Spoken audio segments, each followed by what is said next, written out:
3-1 from the first leg. It's Real Madrid versus Chelsea now. Real Madrid at plus 145, which could well be a trap because they've got players injured, they've got players suspended, and Chelsea are the current European Champions League champions. I just also want to call it the European Cup. But Chelsea at plus 190, that has come in, by the way, from plus 200 in places. Chelsea, draw no bet, is at plus 110. The draw is at plus 250. Under or over, well, I cannot believe it's only set at 2.5, and it's minus 125. And the big one for me, Marco, here, was Chelsea to score twice is plus 145, from plus 170. Yeah, I can see why people are starting to get behind Chelsea. I think the weekend result and performance at Southampton will obviously have perked people's ears up, particularly after their previous two performances, to go and be leading 4-0 at half-time and could easily be leading 8-0 at half-time. You know, it was a real statement of intent. But I think the team news is really quite interesting for this match, because if you go back to what happened in the first leg, I think Ancelotti got it absolutely spot on. The introduction of Valverde into more of a 4-4-2, really, with Vinicius running in behind and causing Christensen all sorts of problems, and Benzema sort of dropping deep. And then there's wonderful finishes as well. They look strong, they look capable, they looked energetic as well, which was quite surprising, but just so confident and so much experience throughout that team in midfield in particular, and Modric running the show. But now with Militao suspended and Ferland Mendy a major doubt, we expect Mendy to play, but Militao's absence is a big blow, really. And you know, I know Chelsea are missing Azpilicueta, or he was supposed to be out, I should say. He's actually available. That'd be a after bonus. COVID. Where defensive players are no good away from home. You want energy and forward-thinking players who are aggressive. Yeah, I mean, I'm not too sure how I feel about Azpilicueta these days, but I just think Chelsea defensively, it's all about the midfield and getting the right combination going there and playing with pace and power, because that's how they beat Real Madrid quite comfortably last season. They've got the players who can do that. It's just last week, like, none of them turned up, and you know, Kovacic wasn't playing. As I say, Christensen got the run around, but Mason Mount was anonymous, and Pulisic as well. So we need those kind of players to actually step up. But and Reece James as well, who clearly wasn't 100% last week, was rested at the weekend, only on the bench. So we should, in theory, see a better performance from him. And his influence is so key, particularly down those flanks. And Marcos Alonso getting on the score sheet at the weekend will have done him the world of good too. So I just thought Chelsea lacked a bit of ideas and invention in last week's game. They struggled to break Real Madrid down for a lot of it. Lukaku had that great opportunity, which he missed. But, you know, it's an interesting one, this one. But, yeah, I think Chelsea, in these kind of ties, when a team is leading 2-0 or by 2 goals going into a second leg, I never, ever want to back the team who's leading by 2 goals. There's absolutely no incentive for them to go out and finish the job off. And I think Real Madrid, whilst they're not going to be set up in a defensive system and try and sort of batten down the hatches and see the game out, there is, they've got something to look after there and hold on to, whereas Chelsea, the onus is on them to go and try and win the match. So with that in mind, I just think it makes total sense to back Chelsea as a pick, and the draw no bet at plus money, considering the circumstances, considering the injury news too.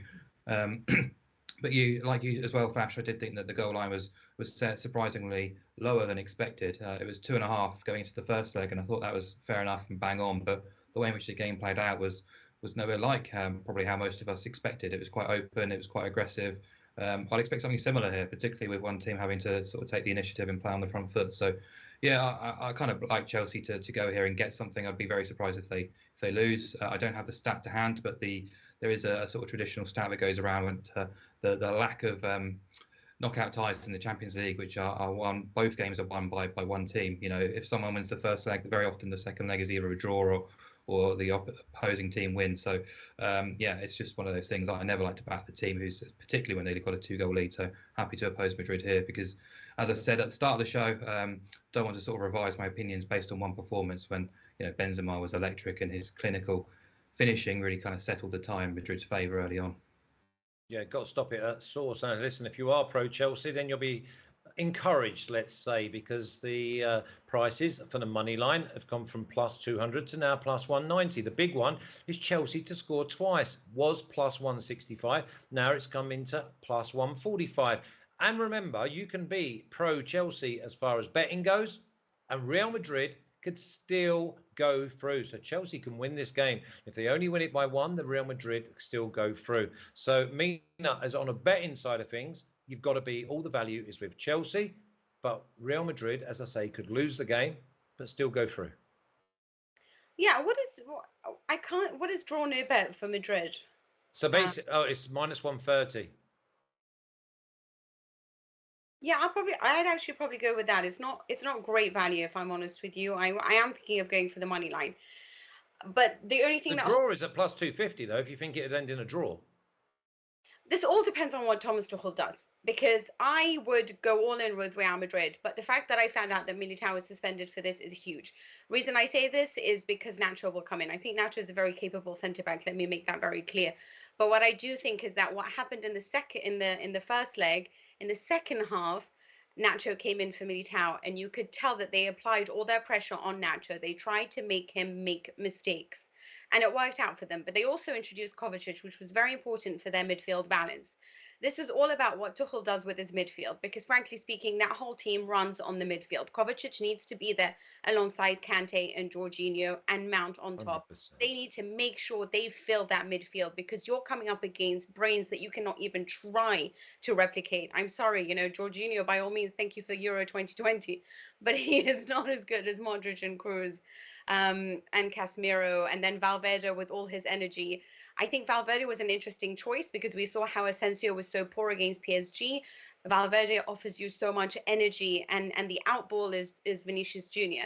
The difference between this Real Madrid side to the one we saw last year is that this one has a much better Vinicius Junior. There is a lot of confidence there introduced by Ancelotti, who's told him now, you either take a shot within 3 touches or you give the ball away to somebody else. No more just hogging it, which is what he used to do under Zidane. And I feel this is a much, much better team. And remember, Ancelotti is the side that won the Decima with Real Madrid and then gave the foundations that helped Zidane to win 3 in a row as well. So it's very important that I note that. Chelsea, again, it's all about their midfield. If they introduce enough, I think it's good. If they apply pressure on Nacho in the middle, I think they could get some joy. If they fill out their midfield, certainly. But there's no English team that has ever managed more than 1 goal at the Bernabeu. So you're asking them to do a lot. And I don't care what it is, but over the weekend, that was against a really, I'm sorry to say, a pathetic opponent. So, I mean, I'm sure Werner's all good in that, but not when you're playing against Real Madrid and David Alaba. So they're going to have the game of their lives at the Bernabeu with a lot of people behind Real Madrid right now. And I think it can be done because I do trust Tuchel, but my money's still on a team that's won it 12 times. Pathetic opponent. Yeah. It was a pathetic performance on the week. I'm sorry, it was a pathetic performance. You don't agree? Yeah, I mean, listen, I think Mark O'Hara said it best, that they were on the beach, they're resting and enjoying themselves. But pathetic opponent is almost, well, yeah, it's correct, but because that's the way they were at the weekend. It's a pathetic performance poor old and an understandable opponent deciding. Do we think? Let me throw a little spanner in the work here, because of me myself, obviously coming with my little football brain. Do we not think that Lukaku up against Nacho might be a game-winning? Lukaku's out. He's injured. Or is he? Yeah. What a big loss. No, but he is a good big loss if he can bully someone.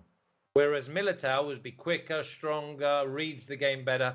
But against That's Nacho, not worked against him. Quick and strong opponents don't actually work very well with Lukaku. What works against Lukaku is allowing him to think he has the space.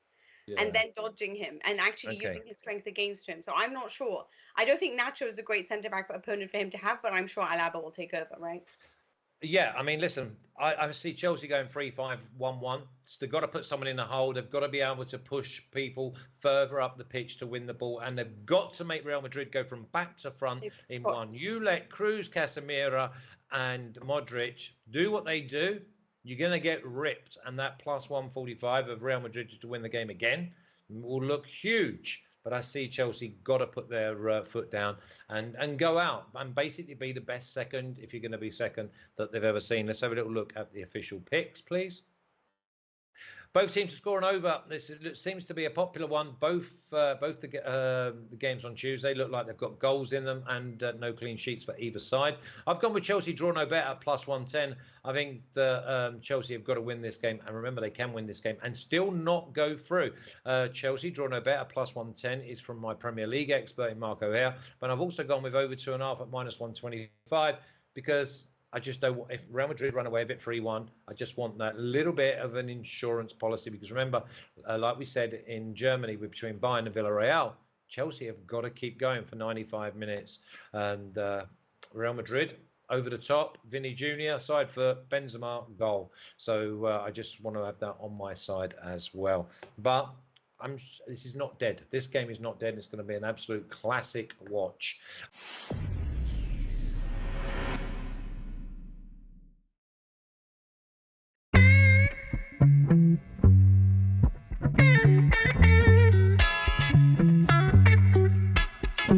Thank you.